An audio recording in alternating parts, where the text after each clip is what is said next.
Flamengo poderia, não precisaria pegar o dinheiro, bloquear o dinheiro agora, porque você tem um contrato de 5 bilhões para ser cumprido, né? E como é uma fatia de 30%, é uma vírgula dos 30%, não é nem os 30% inteiro, o Flamengo poderia discutir isso no juízo arbitral, que é o que está previsto no Estatuto da Libra, e depois reaver esse dinheiro, caso ganhe caso ganhe o processo no final, dentro desses 5 bilhões que ainda vão ser distribuídos. De esperar para receber no final, todo respeito, ela não se aplica. Por uma razão muito simples. Vou dar só um exemplo. Todo mundo sabe que o Flamengo tem um dinheiro a receber do Internacional. Isso é indiscutível. O Flamengo vendeu o jogador. O Inter não paga. Estamos falando de pessoas ou de instituições que cumprem regularmente tudo que tem que ser. Não, eu pago agora. Eu não contrato o jogador, mas eu pago. Não, os caras contratam o jogador e não pagam.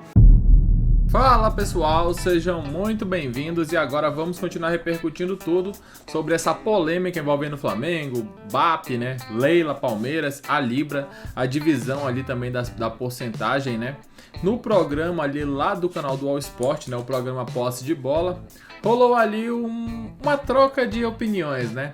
O Danilo Lavieri, que trouxe as informações, né, defendendo o Palmeiras, defendendo a Libra, falando que o Flamengo estava errado, porém depois ele foi desmascarado pelo Rodrigo Matos, que trouxe ali novas informações e mostrou que as informações trazidas pelo Lavieri não estavam tão corretas assim.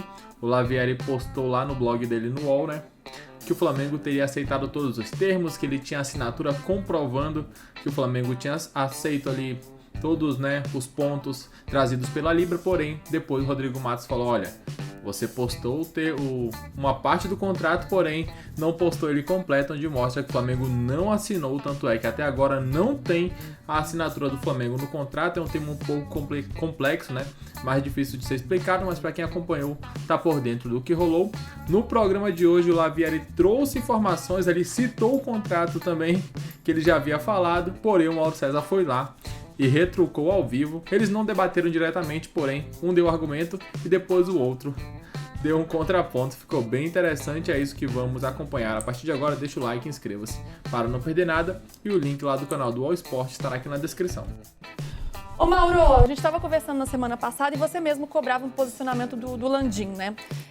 Como é que você viu depois dessas duas falas, tanto do BAP quanto do Landim? Eles estão agora na mesma página? Como que você viu o pronunciamento do ex-presidente? Bem, eu acho primeiro que o Landim deveria ir lá no Conselho Deliberativo do Flamengo explicar por que ele aceitou esse contrato, fora os 30% lá da audiência, que não é bom para o Flamengo, né?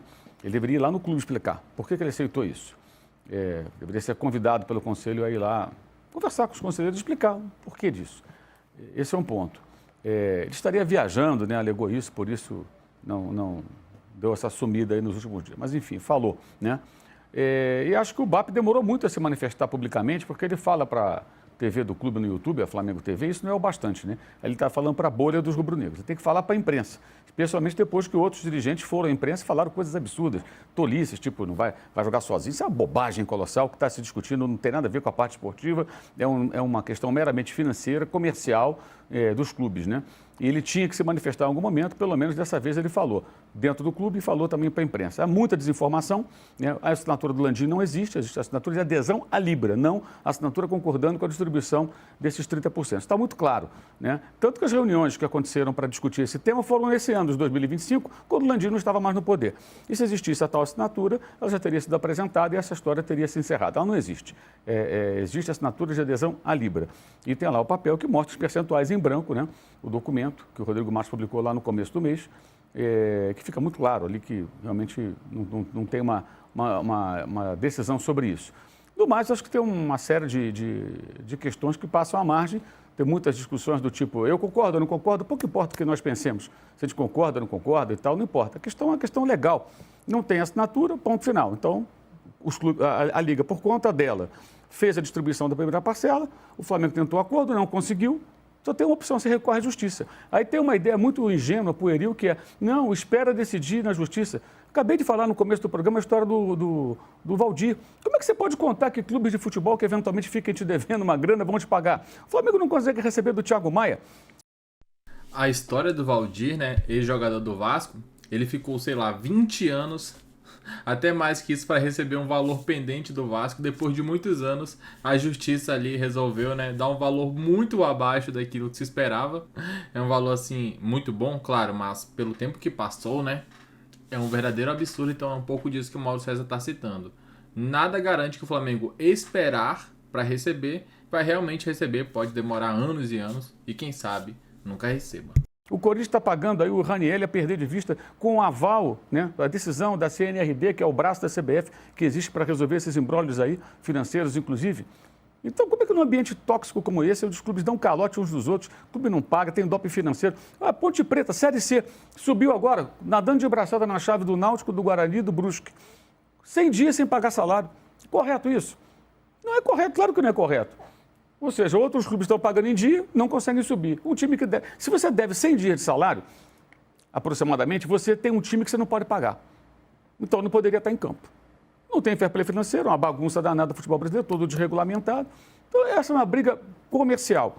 E acho que o Landim deveria explicar no Conselho, se é que ele consegue, por que ele aceitou esse contrato, que no todo ele é muito ruim para o Flamengo. O Flamengo deixa de ganhar cerca de 100 milhões de reais por ano, em relação ao ano passado. Isso é uma demonstração que, ao contrário do que se fala, o Flamengo abriu mão de dinheiro. E eu acho que o Landim tem que ser questionado por isso. Por que você abriu mão disso? É isso. Por que você abriu mão? Quem tem que defender o interesse do Flamengo? Alguém acha que os presidentes dos outros clubes estão defendendo o interesse de quem? O Flamengo relata, inclusive, que quando havia essa discussão na reunião, tinha presidente do clube que saía da reunião e ia embora. Não disseram qual, mas disseram que tinha presidente ir embora. Vamos discutir agora essa questão. Não, tchau, estou indo embora, tem um compromisso. Então é disso que nós estamos falando. Não tem mocinho na história, cada um tentando defender o seu interesse. Não tem ninguém preocupado com um time pequeno. Tá? Se estivessem preocupados, estavam preocupados, por exemplo, com os times da Série C, que estão nessa situação agora que eu citei. Ou esses pequenos, que quando chegam em abril, maio, aliás, março, abril, termina o estadual, ficam milhares e milhares de pessoas desempregadas no futebol brasileiro. Alguém se preocupa? Então, muita conversa fiada, não tem preocupação nenhuma. Na verdade, são os maiores ali, mais ricos, se engalfinhando, os outros embaixo, né? E o que há aí é uma situação de muita desinformação e, digamos assim, tentativa de vilanização do Flamengo. Que interessa a quem?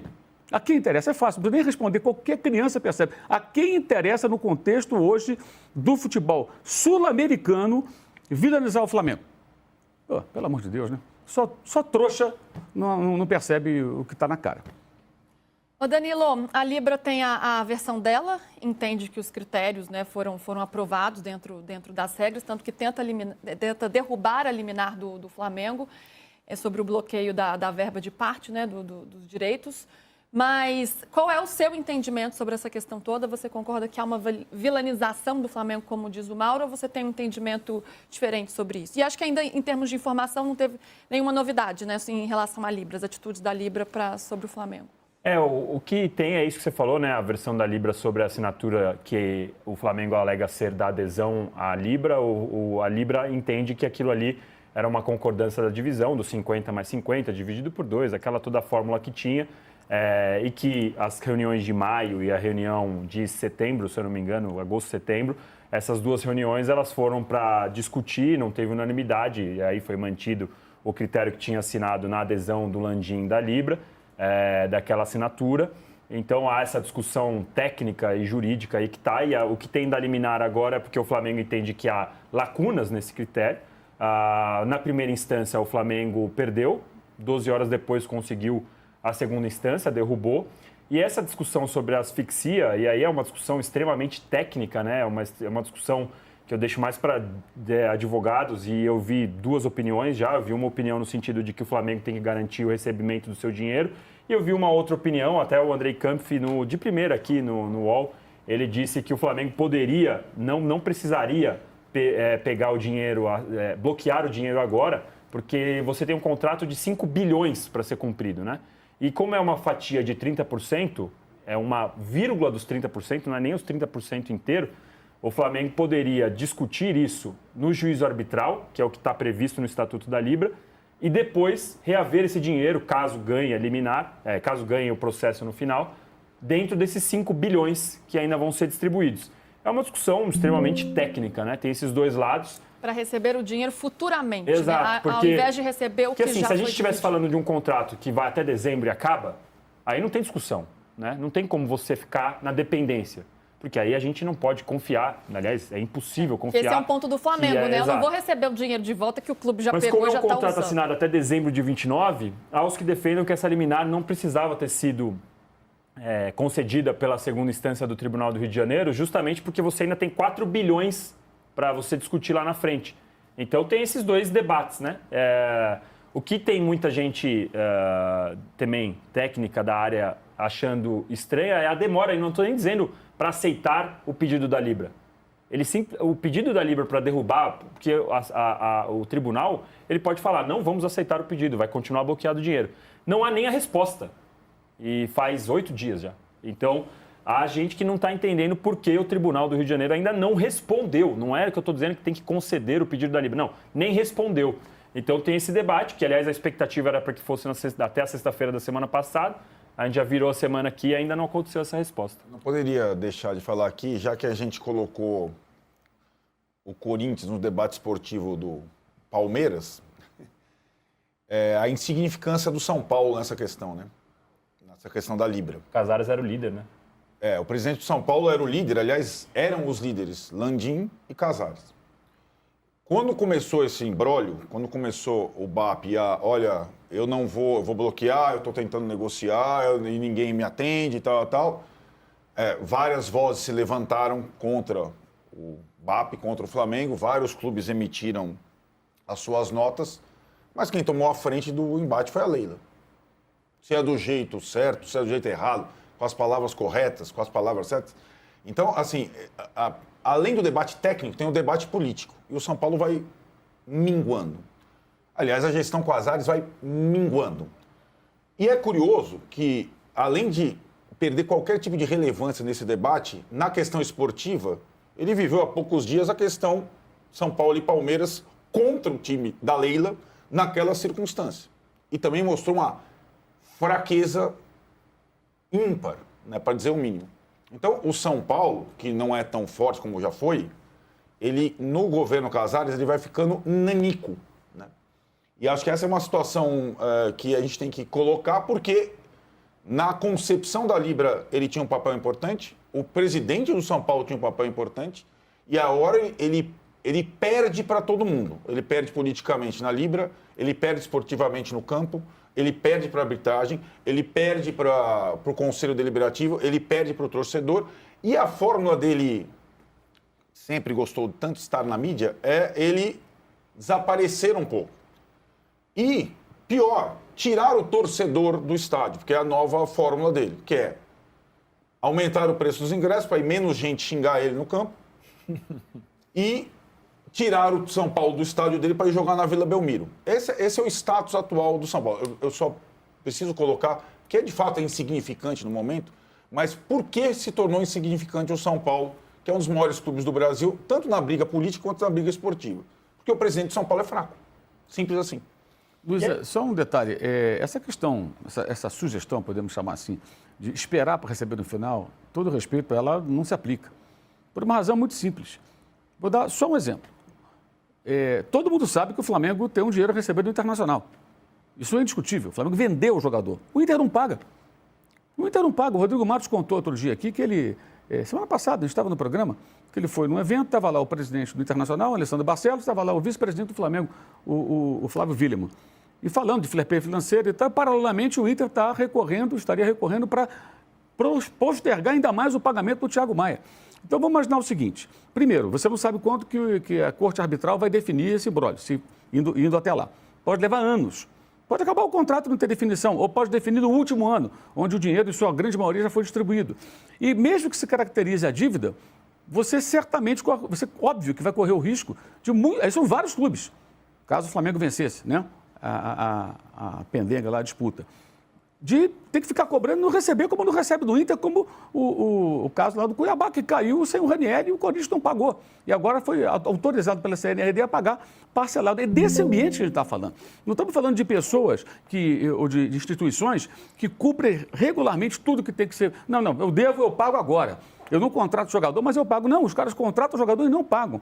Estamos falando de um futebol onde o Corinthians, horas antes de um transfer ban, corre para inscrever o Vitinho para vai ter a porta fechada em horas, e inscreve o jogador, aumentando o quê? O custo da sua folha de pagamento. E tem um outro ponto que o Flamengo alega que é gravíssimo, que é entre a primeira e a segunda reuniões, aí, essas duas reuniões, quando é feita a convocação para a segunda reunião, o Flamengo alega que a Libra apresenta o seguinte tema para ser debatido: a mudança proposta pelo Flamengo. Não tem mudança, o documento está muito claro, os percentuais estão em branco. Então o Landim ensinou o quê? Percentuais em branco, então não tem definição. É impressionante que ele se discuta isso. Aquele pedaço do papel, o mais importante, não pode ser omitido, está lá, percentuais em branco. Tem que ver a folha inteira. A folha inteira está lá, percentuais em branco. Simples assim. Quem quiser, blog do Rodrigo Matos, acho que foi dia 1º de outubro, é só olhar lá, está lá inteirinho. Tá aí. Tá aí um pouco do que foi comentado, um pouco do ponto ali, trazido pelo Mauro César, né? Deixem a opinião de vocês aí nos comentários. É importante saber o que vocês pensam. O Lavieri trouxe o ponto ali, né? Onde o Flamengo poderia esperar para receber, enfim. Porém, a gente já viu que ou você recebe agora, ou nada garante que você receberá no futuro. Diversos casos no futebol brasileiro, né? Ele citou apenas um, mas a gente poderia pegar uma lista de situações de times que negociaram, porém não quitaram, não pagaram suas dívidas. Então o Flamengo trabalha também com essa possibilidade de, se esperar, talvez nunca receba. Então é melhor garantir enquanto tem agora do que esperar algo que certamente é muito incerto. Daqui a pouco voltaremos com mais informações. Deixa o like, inscreva-se e comente também o que vocês pensam. Obrigado a todos. Valeu!